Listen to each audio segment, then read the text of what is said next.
মানুষের সঙ্গে নিয়ে পশ্চিমবাংলার যে যে সমস্ত মানুষ পরাধীনতা নিয়ে ভুগছে তার আজকের উত্থান নওশাদ সিদ্দিকের পদার্পণের মধ্য দিয়ে আমরা ইন্ডিয়ান সেকুলার ফ্রন্টের পক্ষ থেকে আমাদের আখতার রহমান বিশ্বাসের সমর্থনে খামচিহ্নে ভোট দেওয়ার আহ্বানে সন্দেশখালীর জনগণকে সঙ্গে নিয়ে নতুন করে আমরা তেভাগার আন্দোলন মানুষকে যে স্বাধীনতার স্বাদ দিয়েছিল সন্দেশখালীর আন্দোলন সহ পশ্চিমবাংলার মানুষের মুক্তির যে লড়াই যে সংগ্রাম সেই জন্যই নওশাদ সিদ্দিকীর আজকে পদার্পণ। কি বলবেন তৃণমূল কংগ্রেসের নেতাদের বিরুদ্ধে এত চুরির অভিযোগ, দুর্নীতির অভিযোগ, তারপরে তৃণমূল দলের নেতারা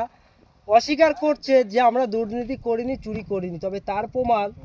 এই রাজ্য সরকারের সাইকেলগুলো বাংলাদেশে পাচার হচ্ছে, তারপরেও বলছে আমরা চোর নয়। কি বলবেন, এটাই কি লজ্জা? দেখুন, লজ্জা এবং চোর এই দুটির মধ্যে পার্থক্য সাধারণ মানুষ জানে। পশ্চিমবাংলার সরকারের যিনি বসে আছেন মাথায়, তিনি চুরি করতে করতে এবং সাধারণ মানুষকে চুরি করার ট্রেনিং দিতে দিতে এমন একটা জায়গায় নিয়ে এসেছে যে কোর্ট ইতিপূর্বে রায় দিয়েছে রাজ্যের যে শিক্ষিত সমাজ তারা যে ধর্নায় বসেছিল প্রমাণ করানোর জন্য,